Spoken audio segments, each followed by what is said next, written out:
हरे कृष्णा।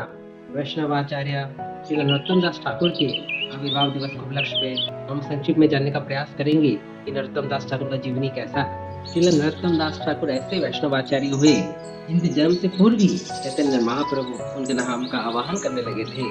एक समय की बात है, पद्मावती नदी के तट पर चैतन्य महाप्रभु नरोत्तम नरोत्तम करके पुकार भरने लगे। तो मैया पद्मावती वो प्रकट होकर बोली, हे चैतन्य महाप्रभु, कौन है नरोत्तम, किसको आप इतना याद कर रहे हैं?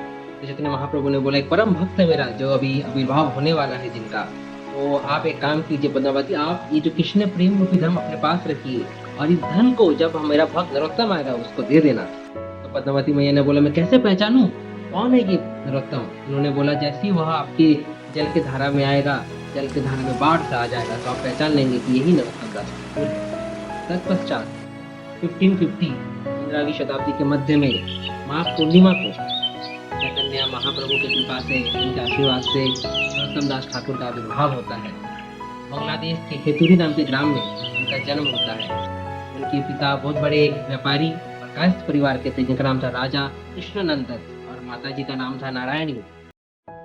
ये जो हमारे वैष्णव आचार्य बने श्रीला नरोत्तम दास ठाकुर, इन बचपन से ही बहुत ही मेधावी और शास्त्र में पारंगत थे। एक समय की बात है, वह रोते रोते चैतन्य महाप्रभु को याद करने लगे और क्योंकि उनके पेट में रहते हुए उनके माता ने चैतन्य महाप्रभु का दर्शन किया तो प्रसाद पाया था, उनको विरासत में कृष्ण प्रेम मिला हुआ था। सपने में आके नित्यानंद प्रभु ने उनको बोला कि आप जाओ, जाके आप स्नान कीजिए पद्मावती में।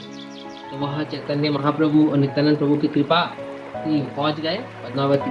उन्होंने जैसे वहां पर अपना चरण रखा, वहां बहुत बड़ा बाढ़ आ गया और नदी का जल आसमान छूने लगा।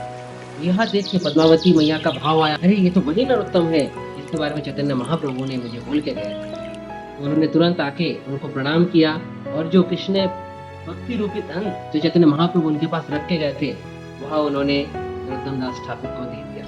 और जैसे ही उनको कृष्ण प्रेम प्राप्त हुआ, उनका जो श्यामा कांति था एकदम स्वर्ण कांति में वो परिवर्तन हो गया, साथ ही साथ उनका मन भी कृष्णमय रूप में परिवर्तित हो गया।